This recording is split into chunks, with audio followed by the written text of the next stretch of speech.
udah cukup banyak ya, untuk besar.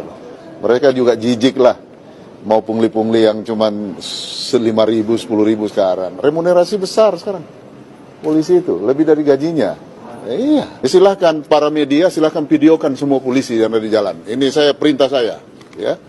Saya langsung pecat, begitu ada videonya kita periksa benar, kita pecat hari itu, telanjangin dia. Ya, keras sekali kita. Karena kenapa? Udah cukup negara memberikan kepada mereka. Tidak kurang lagi sekarang, ya. Biaya operasionalnya itu besar sekali sekarang, ya. Gitu. Polres Poldanya apa nggak jalan ini, Pak? Bagaimana? Polres sama Poldanya apa tidak? Kapoldanya kita copot. Saya nggak main-main kalau saya. Ketika Anda ditilang karena PKB-nya tidak bayar, Anda tunjukkan video ini supaya dipahami oleh polisi lalu lintas di seluruh negara Republik Indonesia. Apakah PKB yang tidak dibayarkan ketika operasi lalu lintas, STNK-nya masih hidup, ditilang polisi, bisa atau tidak? Jawabannya adalah tidak. Kalau ada polisi lalu lintas yang melakukan penilangan, maka polisi lalu lintas itu bisa dilaporkan. Tindak pidana pasal 333 KUHP, merampas kemerdekaan seseorang, karena tidak ada dasar hukumnya. Ancaman pidana bagi polisi itu adalah 8 tahun penjara. Ini tidak main-main loh. Nah, saya jelaskan sekarang dasar hukumnya. Pertama kita mulai dari STNK. STNK ini selalu ada 2 lembar. Yang pertama ini disebut surat tanda nomor kendaraan bermotor. Berlakunya 5 tahun. Di belakangnya ada lampiran. Lampirannya ini adalah surat ketetapan kewajiban pembayaran PKB. Ini setiap 1 tahun sekali. Harus dibayarkan syarat untuk pembayaran pajak. Yang jadi masalah adalah polisi biasanya menganggap kalau PKB-nya tidak dibayarkan berarti STNK-nya tidak berlaku. Ini adalah sebuah kekeliruan.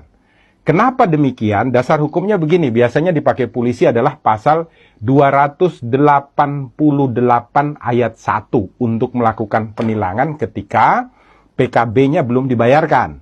Nah, 288 ayat 1 itu menyatakan setiap orang yang tidak mampu untuk menunjukkan surat tanda nomor kendaraan bermotor atau surat tanda coba kendaraan bermotor yang ditetapkan di dalam pasal 106 ayat 5 huruf A.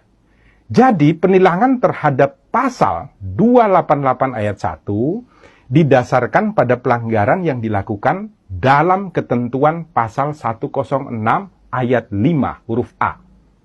Bukan pasal 70. Di mana di sana dikatakan dengan tegas dan jelas, kalau Anda tidak memiliki STNK, Anda tidak memiliki surat tanda coba kendaraan bermotor, maka ketika motor atau kendaraan yang Anda pakai jalan di jalanan raya ditangkap oleh polisi, bisa dilakukan penilangan dengan pasal 288 ayat 1. Nah, sekarang kebanyakan polisi lalu lintas mengatakan, ada ketentuannya. Di mana? Di dalam pasal 70 ayat 2. Saya bacakan ya, pasal 70, supaya semuanya tidak bingung. Pasal 70 ayat 2 mengatakan, surat tanda nomor kendaraan bermotor dan tanda nomor kendaraan bermotor berlaku selama 5 tahun. Garis bawahi dulu, berlaku selama 5 tahun. Koma, yang harus dimintakan pengesahannya setiap tahun. Garis bawahi ya, yang harus dimintakan pengesahannya setiap tahun. Anda harus baca penjelasannya, Pak Polisi. Nah, di dalam penjelasan daripada pasal 70, ini secara tegas dikatakan ya, ayat 2. Yang dimaksud dengan pengesahan setiap tahun adalah sebagai pengawasan tahunan terhadap registrasi dan identifikasi kendaraan bermotor, serta menumbuhkan kepatuhan wajib pajak kendaraan bermotor. Jadi maksudnya itu bukan kemudian STNK-nya tidak berlaku. Bukan. Maksudnya itu adalah untuk dilakukan registrasi dan identifikasi ulang terhadap kendaraan bermotor dan untuk membuat agar semua orang yang memiliki kendaraan bermotor itu wajib atau taat di dalam melakukan pembayaran pajak.